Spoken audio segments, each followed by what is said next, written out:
السلام عليكم ورحمة الله وبركاته.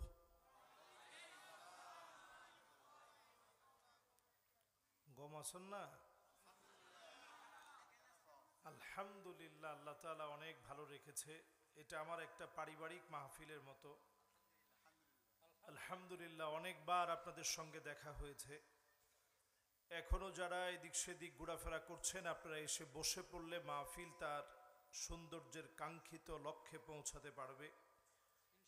৩১তম মাহফিল ইনশাআল্লাহ তাবারাকুমুল্লাহ, ৩১তম সিয়ারাতুন নবী সাল্লাল্লাহু আলাইহি সাল্লাম মাহফিল। আমরা সবাই যারা এখন একটু উঠা বসা করেছি, ইস্তেনজার জন্য গিয়েছি, বিভিন্ন হাজতে আমরা এখনো আছি, সবাই আমরা এসে বসে পড়ি। আল্লাহ রাব্বুল আলামিনের কাছে কামনা করি প্রত্যেকটা কথার নূর আল্লাহ পাক যেন আমাদেরকে দান করে দেন। পড়ে না আমিন। ইন্নাল হামদালিল্লাহ হামদান ইয়ালিকু বিজালালিহি ওয়া কামালিহি সুবহানাহু ওয়া তাআলা লাহুল হামদু ফিল উলা ওয়াল আখিরা ওয়া হুয়া আলা কুল্লি শাইইন কাদির। আল্লাহুম্মা ইন্না নুশহিদুকা ওয়া নুশহিদু মালাইকাতাক ওয়া হামালাতা আরশিকা ওয়া জামিআ খালকিক আন্নাকা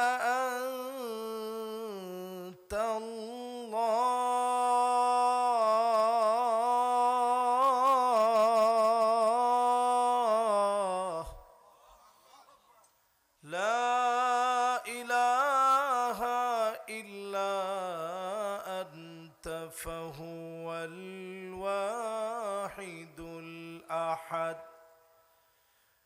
আল ফারদুস সামাদ الذي لم يلد ولم يولد ولم يكن له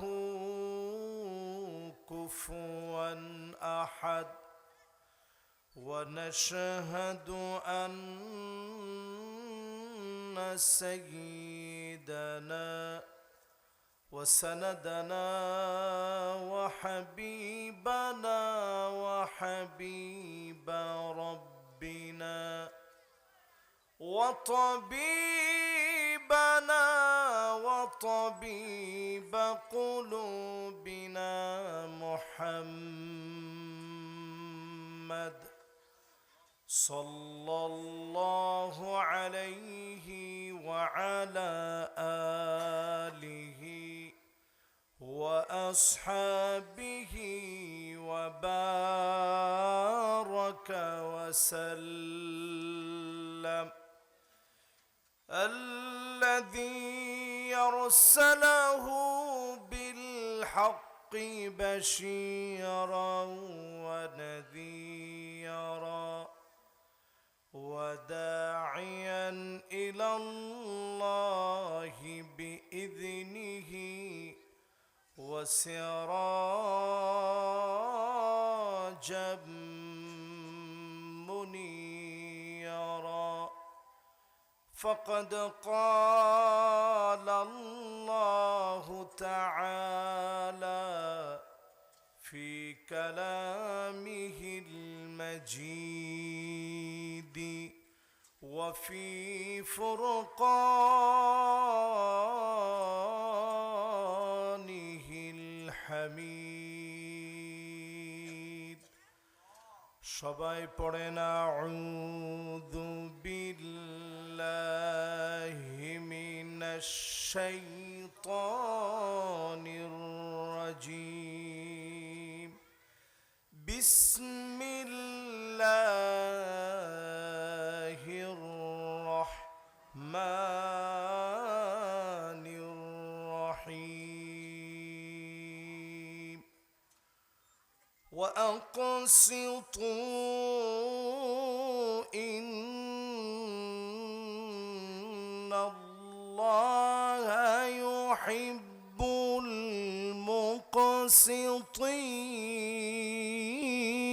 المقسطين وأقسطوا إن الله يحب المقسطين صدق الله العظيم. وقال تعالى في شان حبيبه مخبرا وآمرا إن الله وملائكته يصلون على النبي يا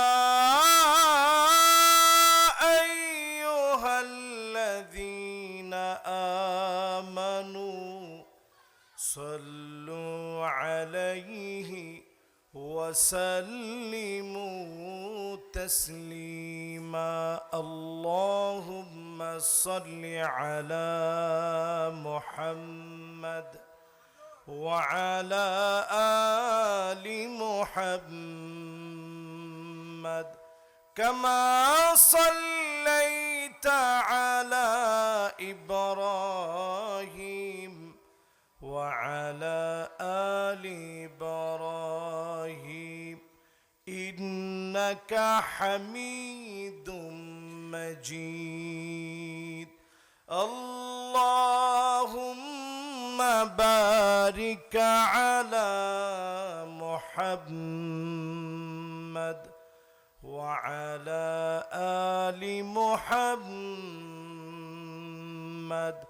كما باركت على إبراهيم وعلى آل إبراهيم إنك حميد مجيد পড়েন بلغ العلا بكماله كشف الدجى بجماله حسنت جميع خصاله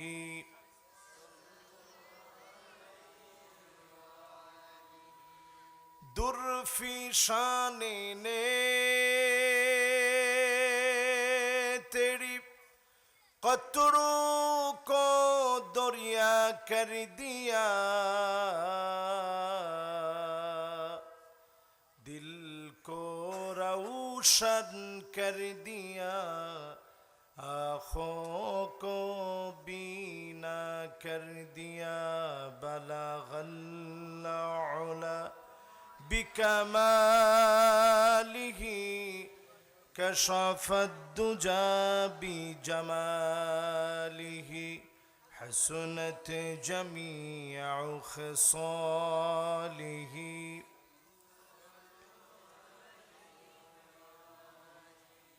اگر نہ ہوتی یہ پھول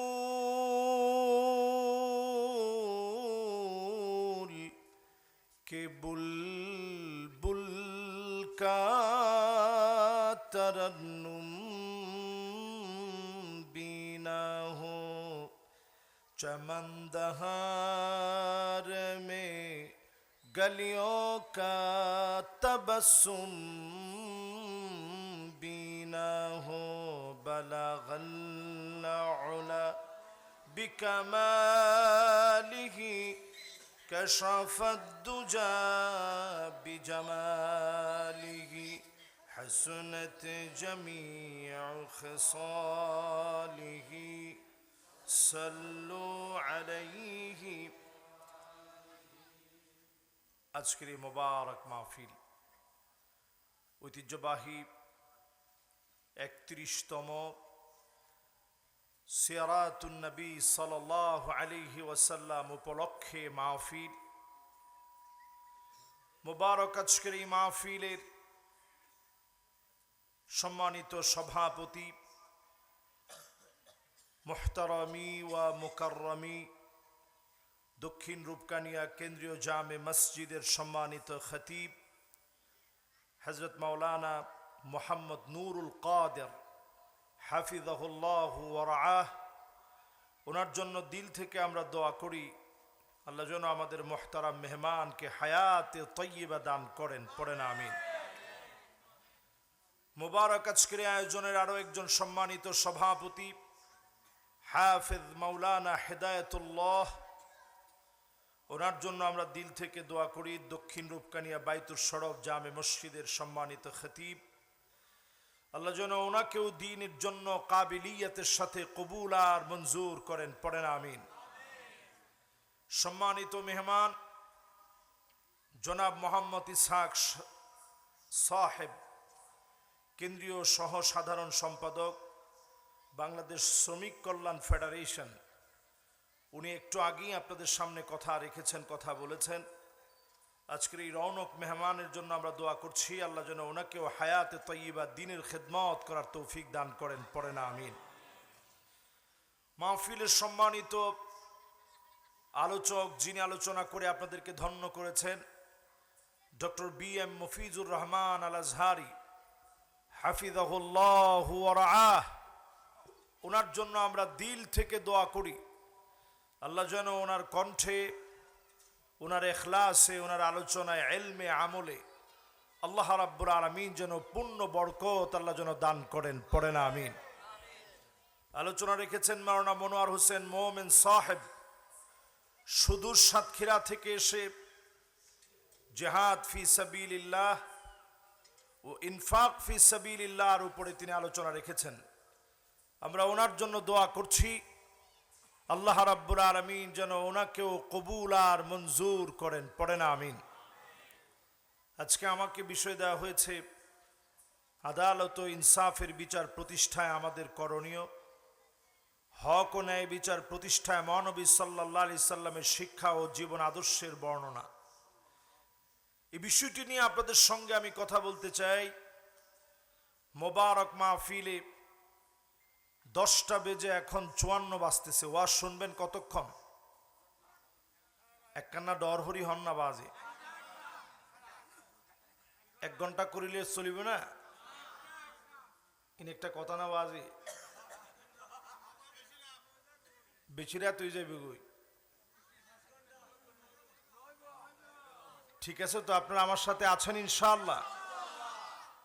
উপবিষ্ট হয়েছেন হাদারাত উলামায়ে কেরাম, ফুদালায়ে ইযাম, তুলাবা যারা মাহফিলকে আলোকিত করেছেন, এসেছেন সম্মানিত মুরব্বিয়ান ইযাম, তারুণ্যের উচ্ছ্বাস, দিক দিগন্তের দিকপাল তরুণ প্রজন্মের আমার তরুণ ভাইয়েরা, পর্দার অন্ত আড়ালে শ্রবণরতা হয়ে শুনছে আমার মা এবং বোনেরা, সকলকে এক যুগে জ্ঞাপন করছি সর্বশ্রেষ্ঠ ইসলামের অভিবাদন, উহাইয়িকুম বিতাহিয়্যাতিল ইসলাম, আসসালামু আলাইকুম ওয়া রাহমাতুল্লাহি ওয়া বারাকাতুহু।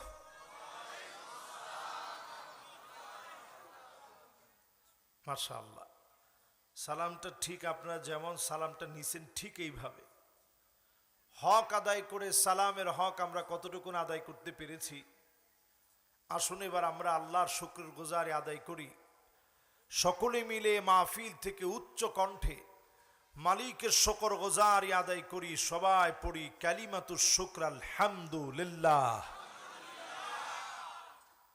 আল্লাহ পাকের প্রশংসা আদায় করে এ মাহফিল থেকে মন ভরে, প্রাণ ভরে, হৃদয়ের সবটুকু উজাড় করে দিই।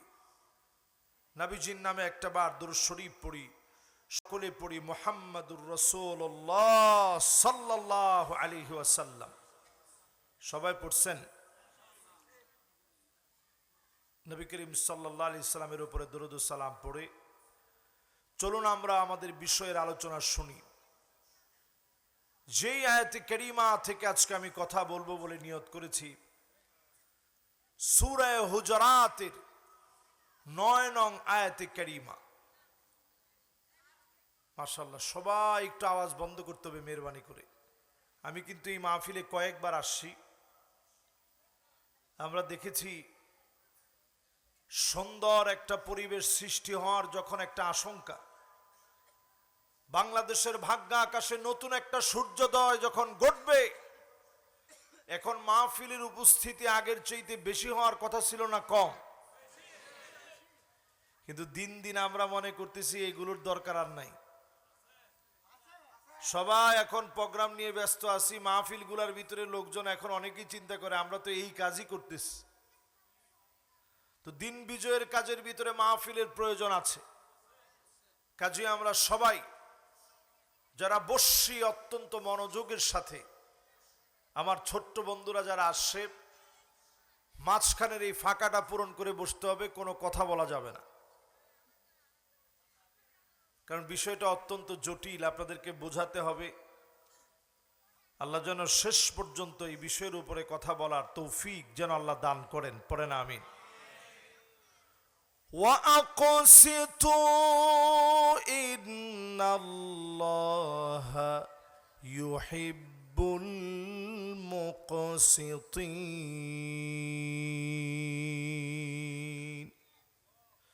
আল্লাহ রাব্বুল আলামিন ইরশাদ করেন, ন্যায় বিচার করো, ন্যায় বিচারকারীদেরকে নিশ্চয় যিনি পছন্দ করেন তিনি কে? ন্যায় বিচার প্রতিষ্ঠা করার জন্য আল্লাহ অর্ডার করলেন, ওয়া আকসিতু আমরের সিগা, আল আমরু হুয়া কাউলুন কাওয়াইল লিগাইরি আলা সাবিলিল ইস্তিলাই ফাল। ন্যায় বিচার প্রতিষ্ঠা করাকে আল্লাহ আবশ্যক বানায় দিলেন। এই জমিনে ন্যায় বিচার প্রতিষ্ঠা করা লাগবে। আল্লাহ অর্ডার করলেন, নামাজ পড়া যেমন আবশ্যক করা হলো, রোজা রাখা যেমন ফরজ করা হলো, ন্যায় বিচারকে যিনি আবশ্যক বানায় দিলেন তিনি কে?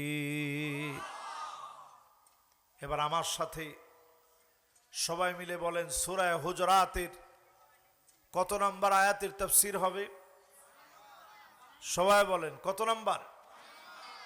এই একটা আয়াতের তাফসীর যদি শুনে যান, খায়রুল লাকা মিন আন তুসাল্লিয়া আলফ রাকাত, 1000 রাকাত নামাজ পড়লে যেমন সওয়াব হবে, এর চাইতে বেশি সওয়াব যিনি বান্দার আমল নামায় দিয়ে দিবেন তিনি কে?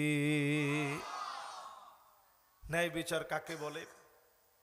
ন্যায় বিচার হলো ওই বিচারের নাম যেই বিচারে পক্ষপাতিত্ব করা হয় না।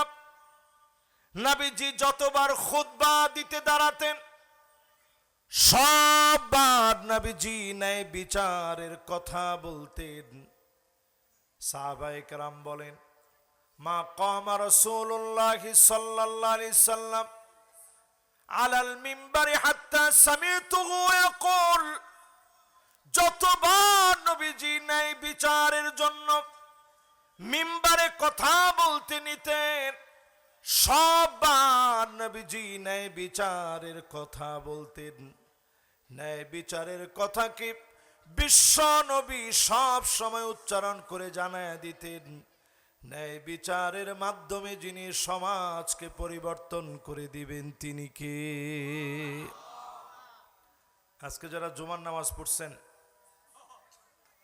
জুমার নামাজের সময় খতিব সাহেব শেষ আরবি খুতবার, যেটাকে আমরা সানি খুতবা বলি, এই খুতবার ভিতরে খতিব সাহেব বলছেন, ইন্নাল্লাহা ইয়া'মুরু বিল আদল, আল্লাহ অর্ডার দিয়েছেন এই জমিনে আদালতপূর্ণ বিচার করতে। জোরে কোন আল্লাহু আকবার। এই খুতবা যখন খতিব সাহেব দিয়েছেন তখন অনেকে ঘুমাইতেছিলেন। আওয়াজ করে বলেন, অনেকে কি করতেছিলেন? তো ঘুমাইতেছিলেন দেখে আপনারা অনেকে এটা টের পান নাই কি বলা হয়েছে। জালেমদের সময়ও বারবার এই খুতবা দেওয়া হয়েছে, কিন্তু সবাই বুঝে নাই। ইন্নাল্লাহা ইয়া'মুরু বিল আদল, এই জমিনের বুকে আদালতের বিচার হবে, পার্সিয়ালিটি কোনো বিচার এই জমিনে চলবে না। 54 বছরে বাংলাদেশে আমরা সব দেখেছি, শাসন দেখেছি আমরা। আইয়ুবের ভাষণ যারা দেখি নাই, আইয়ুবের শাসন যারা দেখি নাই, বঙ্গবন্ধুর ভাষণও যারা শুনি নাই, জিয়াউর রহমানের শাসন যারা দেখি নাই, এরশাদের শাসন যারা পাই নাই, পরবর্তী শাসনগুলা যারা দেখেছি, 54 বছরে সব দেখে শেষ। যদি ন্যায় ইনসাফের বিচার চান, সামনে হবে আল কোরআনের বাংলাদেশ।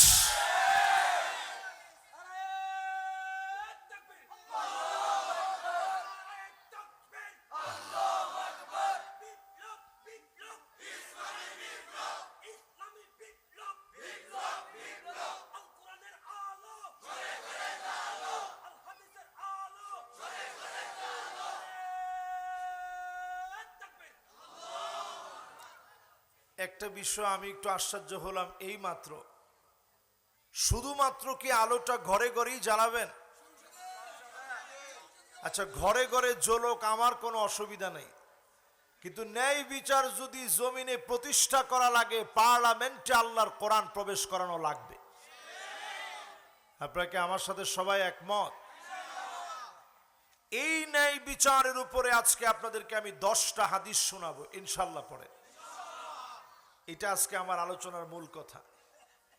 যেহেতু আমাদের করণীয় কি, আগে করণীয়টা শোনেন, এরপরে নবীর জমানায় কেমন ন্যায় বিচার ছিল, সামনে কেমন ন্যায় বিচার আসবে আপনাদেরকে শোনায় যাব ইনশাআল্লাহ। এই জমিনের ভিতরে 5টা শাসন আসবে। আওয়াজ করে বলা লাগবে, কয়টা শাসন? একটু আঙ্গুলটা উঠায় দেখান তো দেখি কয়টা। এবার হাতগুলো নামান। একটা একটা করে কিন্তু আমি একটু পরে মুখস্থ নিব যে কার কয়টা মুখস্থ হয়েছে। দেখি খাতা কলম নিয়ে সবাই বসেন যে কয়টা শাসন এই জমিনে আসবে। আবার একটু আওয়াজ করে, একখানা ডর হরি হন না। কয়টা?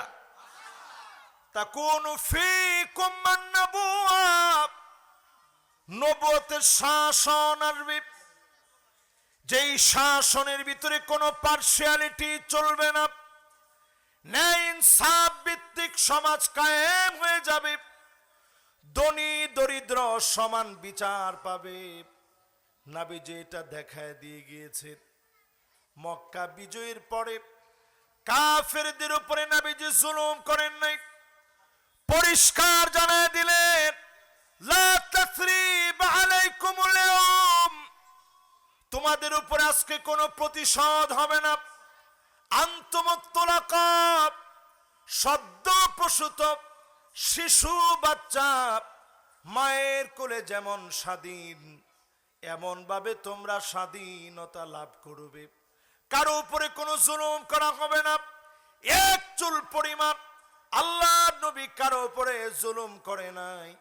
ন্যায় ইনসাফকে যিনি প্রতিষ্ঠা করে দেখায় গিয়েছেন তিনি কি? একজন নারী বনি মাখজুমিয়া গোত্রের নারী চুরি করে ফেলেছে, হাত কাটা লাগবে।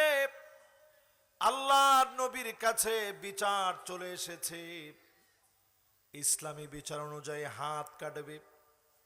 ঠিক সেই মুহূর্তে বনি মাখজুমিয়া গোত্রের নারীর জন্য হাত কাটার ফয়সালা হলো। সবাই মনে মনে চিন্তা করতেছে, বিচারটা যদি একটু সহজ করে দেওয়া হতো, অন্তত এই মহিলার গোত্রটা ইসলামের জন্য আরো বেশি খুশি থাকতো। এটাকে বলে পার্সিয়ালিটির বিচার। জোরে কোন, কেমন বিচার? এই বিচারের সিদ্ধান্ত যখন নেওয়া হলো, এই বিচারের বিচারিক সিদ্ধান্ত যখন নেওয়া হয়েছে, এই সিদ্ধান্ত নেওয়ার পর বনি মাকজুমিয়া গোত্রের নারীর হাত কাটবে।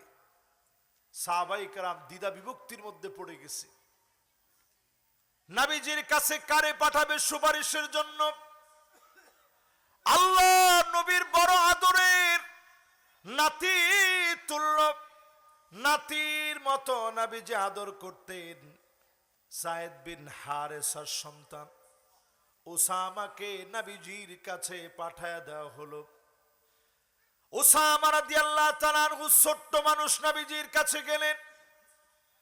দাদাজি একটা আবদার নিয়ে এসেছি, এই মহিলার হাত না কেটে বিচারটাকে সহজ করে দেন। আল্লাহ নবীর চেহারা সঙ্গে সঙ্গে লাল হয়ে গেছে। কেমন করে বিচারের ভিতরে এমন বিচার আমি করব? নবীজি পরিষ্কার জানায় দিলেন, লাউ ফাতেমা বিনতে মুহাম্মদ লা সারাকাত লা কাতাতু ইয়াদাহা, আমার মেয়ে ফাতেমা যদি চুরি করে ফেলতো এক মুহূর্ত দেরি করতাম না, এক কোপে ফাতেমার হাত আমি বাপ হয়ে আমি কেটে ফেলে দিতাম। বলেন আল্লাহু আকবার। আচ্ছা বলেন তো দেখি, 54 বছরে বাংলাদেশে উল্লেখিত এমন কোন ইনসাফ ভিত্তিক বিচার কি আপনারা দেখছেন? আমি দেখিনি, শুনিও নাই। আমরা শুনেছি বিচার হয়েছে দেশে নির্দোষ নিরপরাধ মানুষ যাদের দোষ নাই তাদেরকে রাজাকার সাজায় নিকৃষ্টতম মিথ্যাচার করে ফাঁসির কাস্টে ঝুলিয়েছে। এই বিচারের নাম ন্যায় বিচার না, ইনসাফ ভিত্তিক বিচার হতে পারে না। এই বিচার চলছে বাংলাদেশের সর্বত্র। প্রধান বিচারপতির দায়িত্ব পালন করেছিলেন বিচারপতি মানিক্কা নামের একজন ব্যক্তি। কালো মানিক না নাম? যাক, আমি কোনো সময় কালা দলা বলি না, কারণ কালা দলা বানায় কে? কিন্তু আপনারা মনের ক্ষোভে বলে ফেলছেন আর কি। আপনারা দেখছেন তারে কেমন নাস্তা দিছে মানুষ। যদি সাতকানিয়ার লোকেরা পাইতো, আমার মনে হয় নাস্তাটা আরেকটু টাইট হইতো। ঠিক কিনা বলেন? হায় রে হায়, ওই দিন দেখি ওই লোক দাড়িটারি বড় হয়ে গেছে, বের হয়েছে। পরে ছেলেরা বলতেছে, চাচা আমরা কিন্তু আসি, 24 জুলাই যোদ্ধারা কিন্তু এখনো আসি। দেখছেন না আপনার ভিডিওতে? তার মানে বোঝা যায় এই ধরনের বিচার যখন জমিনের ভিতরে চলবে, ওই জমিনের ভিতরে আল্লাহ পাক পূর্ণ বরকত দিবে না যতদিন ইনসাফ কায়েম না হবে। ঠিকঠাক একটু ডর হরি হন। এবার আসেন প্রিয় ভাইরা আমার, আমাদের করণীয় 8টা। আওয়াজ করে বলা লাগবে কয়টা? নবীর জামানার সেই বিচার আনতে, ন্যায় বিচার কায়েম করার জন্য 8টা পদক্ষেপ নেওয়া লাগবে। 1 নাম্বার পদক্ষেপ, ওয়ানিহকুম বাইনাহুম বিমা আনজালাল্লাহ।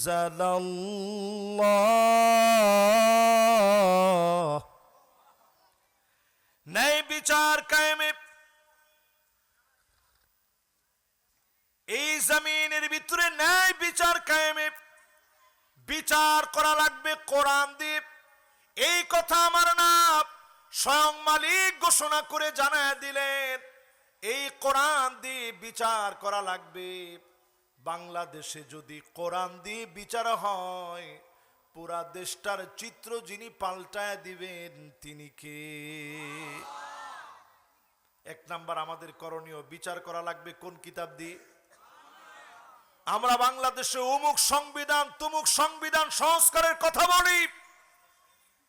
সংবিধান সংস্কার করে দেশের তেমন কোনো পরিবর্তন হবে না। একটা সংবিধানের দিকে আসলে পরিবর্তন হবে, যেটা মুসলমানদের জন্য কনস্টিটিউশন সংবিধান। সেই কিতাবের নাম হচ্ছে কোরআনুল কারীম। জোরে কোন কি? আল্লাহ কোরআনে বলেন বিচার করো কোরআন দিয়ে। 2 নাম্বার করণীয়, ওয়ালা তাত্তাবিউ আহওয়াহুম।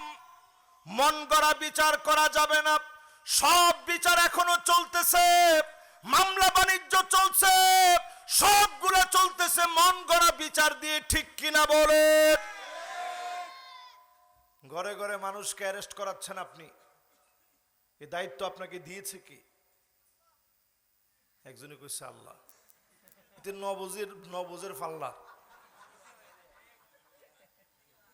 ঘরে ঘরে আপনি মানুষের নামে মামলা দিবেন, মানুষের ঘুম হারাম করে দিবেন। এই বিচারের নাম ন্যায় বিচার নয়। ন্যায় বিচার হচ্ছে ওই বিচার যেই বিচারে একমাত্র দোষীর এই বিচারে সাব্যস্ত হবে, বিচারের মুখোমুখি হবে, ঠিক কিনা বলেন? 3 নাম্বার করণীয় আল্লাহ রাব্বুল